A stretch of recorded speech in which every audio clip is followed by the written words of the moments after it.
tumulong ang aming mga kalaban. Tayo nga.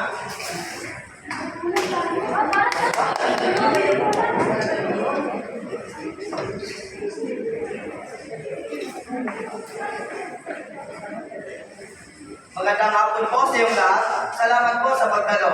Ito ay panawagan ng pagkakaisa para sa ating kalikasan, hindi protesta. Agnes, naiintindihan namin ang mga layunin niyo. Pero paano naman kami? Umaasa kami sa sinasabi ng kumpanya na bibigyan nila kami ng kalsada, trabaho, kabuhayan at iba pa. Tama si Ma'am Tobing. Gusto namin protektahan ang mundo. Pero paano kung mawala naman kami ng hanap buhay? Alin, Cora, di mo ang nilaban sa hanap buhay.